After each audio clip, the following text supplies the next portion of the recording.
नमस्कार मित्रांनो, सर्वात मोठी आनंदाची बातमी. संजय गांधी निराधार आणि श्रावणबाळ योजनेच्या लाभार्थ्यांसाठी नोव्हेंबरच्या हप्त्याची प्रतीक्षा आता संपली आहे. होय, पैसे जमा होण्यास सुरुवात झाली आहे आणि ह्याबद्दलची सर्वात महत्त्वाची माहिती मी तुम्हाला देणार आहे. पण ह्यावेळी एक मोठी अडचण आहे.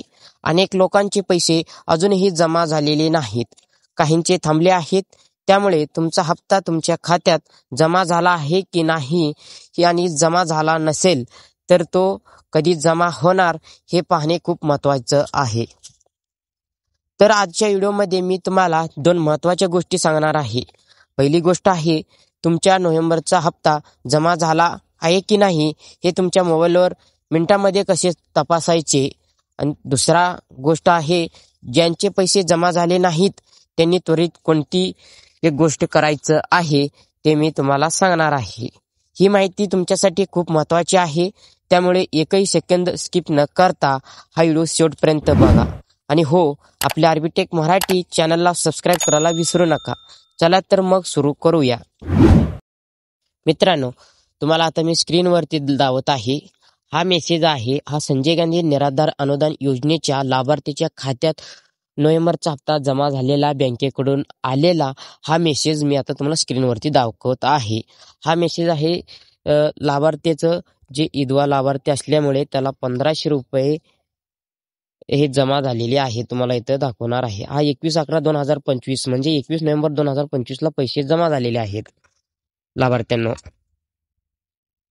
संजय गांधी निराधार अनुदान योजनेचे लाभार्थी असाल किंवा श्रावणबाळ सेवा राज्य निवृत्तीवेतन योजनेचे लाभार्थी असाल आणि तुम्हाला अजूनही 1 रुपये जमा झालं नसेल नोव्हेंबरचा हप्ता 1,500 असो किंवा जर दिव्यांग लाभार्थी असाल तर 2,500 रुपये असो जमा झालं नसेल आणि बँकेकडून जर काही प्रॉब्लेममुळे तुम्हाला मेसेज आला नसेल तर मोबाईलमधून कसं चेक करायचं मी तुम्हाला व्हिडिओमधून सांगणार आहे मित्रांनो. चला तर मग तो पैसे जमा झालेत की नाही आधी चेक करून घेऊया. मित्रांनो, लाभार्थ्यांनो, तुमच्याकडे स्मार्टफोन असेल तर तुम्हाला काय करायचं आहे, सर्वप्रथम तुमच्या ब्राउझरमध्ये यायचं आहे. ब्राउझरवरती आल्यानंतर तुम्हाला SAS माहिती ORG असं सर्च करायचं आहे. आता मी इथं सर्च केलं आहे, पहा असं सर्च करायचं आहे तुम्हाला सुद्धा. असं सर्च केल्यानंतर पहिलीच वेबसाईट आलेली दिसेल, SAS DBT पोर्टल. SAS माहिती .org ह्या वेबसाईटची संजय गांधी म्हणजे ही निराधार पेन्शन योजनेच्या लाभार्थ्यांची ऑफिशियल वेबसाईट आहे. पेमेंट स्थिती म्हणजे स्टेटस चेक करण्याची. ह्या वेबसाईटची लिंक तुम्हाला डिस्क्रिप्शनमध्ये मिळेल किंवा आपल्या व्हॉट्सअप चॅनल आणि इंस्टाग्राम पेजवरती ह्या लिंक मिळेल. आता या लिंकवरती तुम्हाला क्लिक करायचं आहे. असं क्लिक केल्यानंतर तुम्हाला लाभार्थी स्थिती असे एक नावाचा ऑप्शन आहे. पहा इथं लाभार्थी लाल कलरमध्ये आहे. तुम्हाला मार्क करून सुद्धा मी दाखवतो. इथं तुम्हाला क्लिक करायचं आहे. याच्यावरती क्लिक केला तर तुम्हाला बेनिफिशरी स्टेटस म्हणून एक बॉक्स ओपन होतो. ह्या बॉक्समध्ये तुम्हाला काय करायचं आहे, इथं तुमचा आधार नंबर टाकायचा आहे. त्याच्यानंतर जो हा कॅप्चा कोड आहे हा तुम्हाला इथं टाकायचा आहे आणि गेट OTP याच्यावरती क्लिक करायचं आहे. मी तुम्हाला सर्व मार्क करून दाखवतो. पहा इथं आधार नंबर लिहिलंय ना, ह्या ठिकाणी तुमचा आधार नंबर टाका आणि जो हा कोड आहे हा कोड तुम्हाला इथं टाकायचा आहे आणि नंतर गेट मोबाईल OTP याच्यावरती क्लिक करायचं आहे. OTP will the send your KYC register mobile number. म्हणजे आता OTP म्हणजे तुमच्या आधारशी बँक खातं म्हणजे आधारला कोणतं मोबाईल नंबर लिंक आहे त्याच्यावरती हा OTP जाणार आहे. लक्षात असू द्या. आता मी इथं आधार नंबर टाकून घेतो, कॅप्चा टाकून घेतो आणि गेट OTP करणार आहे. थोडंसं वेट करा. सेंड केल्यावरती मेसेज येईल की OTP has been send to Aadhaar register mobile number. तुमच्या आधार रजिस्टर मोबाईल नंबरवरती OTP आले असेल, तुम्हाला इथं ओके करायचं आहे. OTP आल्यानंतर तुम्हाला इथं एंटर OTP वरती जाऊन ह्या बॉक्समध्ये यायचं आहे. कारण इथं पहा एंटर OTP इथं ती आलेली OTP टाकून घ्यायचं आहे. तर मी OTP टाकून घेतो. OTP टाकून घेतल्यानंतर इथं गेट डाटा ऑप्शन आहे. याच्यावरती तुम्हाला क्लिक करायचं आहे. OTP बरोबर आहे का एकदा चेक करून गेट डाटा याच्यावरती क्लिक करा. मी गेट डाटा याच्यावरती क्लिक करतो आणि मेसेज OTP व्हेरीफाईड सक्सेसफुल म्हणून आलेला आहे. तुम्हाला परत ह्या ओके याच्यावरती क्लिक करायचं आहे. ओके याच्यावरती क्लिक केला तर थोडंसं वेट करा आणि तर तुम्हाला तुमची संपूर्ण डिटेल्स SAS बेनिफिशरी डिटेल्समध्ये तुमचं संपूर्ण ऑप्शन इथं दिसत आहे. पहिला तुमचं नाव दिसत आहे, त्याच्यानंतर तुमचं आधारची लास्ट 4 अंकी दिसत आहे, त्याच्यानंतर तुमचं फादर नेम, त्याच्यानंतर तुमचं मोबाईल नंबर, दिसत आहे, तुमचं स्टेट हे इथं नाही, डिस्ट्रिक्ट दिसत आहे, सब डिस्ट्रिक्ट दिसत आहे, म्हणजे तुमचा जिल्हा, तालुका आणि गाव कोणतं आहे ते दिसत आहे. कोणतं स्कीम आहे, आता इथं संजय गांधी निराधार अनुदान योजना ही स्कीम आहे मित्रांनो, पहा इथं मला दाखवत आहे. तर आता आधार डेमो ऑथेंटिकेशन स्टेटस म्हणजे तुमचे पैसे आधारने येत आहेत ते येस आहे का नो आहे हे चेक करा. आता इथं येस आहे, त्यामुळं होम ॲड्रेस दिसत आहे. आधार ऑथेंटिकेशन डेट म्हणजे तुमच्या खात्यात तुमचं आधार हे कधी लिंक झालं आहे ह्या पोर्टलवरती, म्हणजे आधारने पैसे कधी पासून यायला सुरुवात झालेली आहे हे तुम्हाला इथं दिसत आहे. पहा इथं कुठं दिसत आहे, म्हणजे ह्या ऑप्शनवरती आधार ऑथेंटिकेशन डेट याच्यावरती. त्याच्यानंतर तुमचं रजिस्टर जे नंबर आहे ह्या योजनेचं हे तुम्हाला इथे दिसत आहे.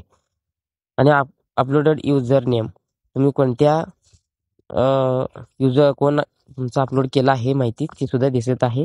आणि पेमेंट मोड हे ए आहे का हे चेक करायचं आहे. आता पेमेंट मोड आपलं ए आहे. त्याच्यानंतर महत्त्वाचं पॉईंट इथं आहे, तुम्ही नीट समजून घ्या. आता तुम्हाला पैसे बँकेकडून जमा झालेला मेसेज आला नसेल, तर आता तुम्हाला इथं समजणार आहे की पैसे जमा झालेत का नाही. अपलोड लेटेस्ट म्हणजे आता तुमच्या ह्या पोर्टलवरती तुमचं खातं कधी अपलोड झालेलं आहे पैसा जमा करण्यासाठी, हे तारीख तुम्हाला ह्याचं दिसत आहे. 20/11/2025 12:43 हा आपलं आता ह्या योजनेचं लाभार्थ्याचं ह्या पोर्टलवरती अपलोड झालं आहे DBTसाठी पैसे जमा करण्यासाठी. आणि तुमचं सुद्धा ह्या ठिकाणी अपलोड झालेलं डेट 20 किंवा 21 आला असेल, 19 आला असेल, तर हे तुमचे पैसे 100% तुमच्या खात्यात आले असतील असे समजून घ्या. आता इथं डेट दिलं ना, हे डेट दिल्यानंतर दुसरी 21 पासून पैसे जमा व्हायला सुरुवात झालेली आहेत आणि 21ला आपल्या खात्यात पैसे जमा झालेत. या ठिकाणी जर अपलोड डेट लेटेस्ट जर तुमचं दिसत असेल, तर ह्या महिन्याचा नोव्हेंबरचा, तर तुमची 100% नोव्हेंबरचा हप्ता तुम्हाला जमा झालेला असतो. आता तुम्हाला संपूर्ण माहिती मी दिलेली आहे. पैसे जमा झालेत की नाही कसं चेक करायचं. जर हे सुद्धा लेटेस्ट डेट अपलोडमध्ये नाही, नोव्हेंबरला डेट नसेल, तर काय करायचं सांगतो, चला पुढे. मला इथं सुद्धा दोन्ही ठिकाणी जर पैसे चेक केलं सुद्धा पैसे आले नसतील, मेसेज आला नसेल, ह्या स्टेटस सुद्धा चेक केलं तर दाखवत नसेल, तर काय करायचं सांगतो. पैसे आले नसतील तर तर काय करायचं आहे, तुम्हाला पहिलं तुमचं बँक खातं केवायसी आहे का नाही हे चेक करायचं आहे. बँक खातं जर केवायसी नसेल, तर बँकेमध्ये जाऊन तुम्ही केवायसी पूर्ण करून घ्या. तुमचं आधार कार्ड, पॅन कार्ड आणि फोटो सिग्नेचर जोडून तुम्ही केवायसी पूर्ण करून घ्या. हे पूर्ण केल्यानंतर तुम्हाला काय करायचं आहे, तुमच्या ह्या संजय गांधीचे योजनेचे लाभार्थी असाल किंवा श्रावणबाळ योजनेचे लाभार्थी असाल, तर तुम्हाला तुमच्या ऑफिसच्या तालुका ऑफिसमध्ये जाऊन तुमच्या योजनेशी आधार लिंक करायचं आहे. म्हणजे ह्या पोर्टलवरती तुमचं सुद्धा नाव येण्यासाठी. कारण आता हे पैसे आधारनं जमा होत असल्याने DBTने जमा होत आहेत. त्यामुळे ह्या पोर्टलवरती जे SAS माहिती.org जी वेबसाईट आहे, याच्यावरती तुमचं नाव येण्यासाठी तुम्हाला आधार लिंक करायचं आहे. तिथं जाऊन तुम्ही माहिती द्या त्यांना. आणि तुमच्या खात्याला आधार कार्ड लिंक आहे का नाही हे चेक करा आधी. DBT प्रमाणे हे जर लिंक नसेल तर लिंक करून घ्या आणि तुम्हाला तात्काळ पैसे हे जमा होतील लाभार्थ्यांना. हे 2 कामे तुम्ही आत्ताच लवकरात पूर्ण करून घ्या. हे पूर्ण केल्यानंतर तुम्हाला नक्कीच नोव्हेंबरचा हप्ता हे मिळेल.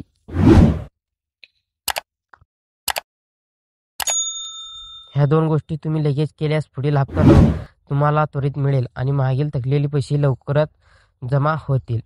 तर मित्रांनो, ही होती संजय गांधी निराधार आणि श्रावणबाळ योजनेच्या नोव्हेंबर हप्त्याची संपूर्ण आणि खरी माहिती. मी सांगितल्याप्रमाणे तपासणी करा आणि पैसे न आल्यास त्वरित आधार लिंकिंग आणि KYCचे कामं पूर्ण करा. तुमचे पैसे जमा झाले असल्यास कमेंटमध्ये नक्की सांगा. हा महत्त्वाचा व्हिडिओ इतर गरजूंना शेअर करा आणि चॅनलला सबस्क्राईब करायला विसरू नका. भेटूया पुढील महत्त्वाच्या अपडेटमध्ये. धन्यवाद.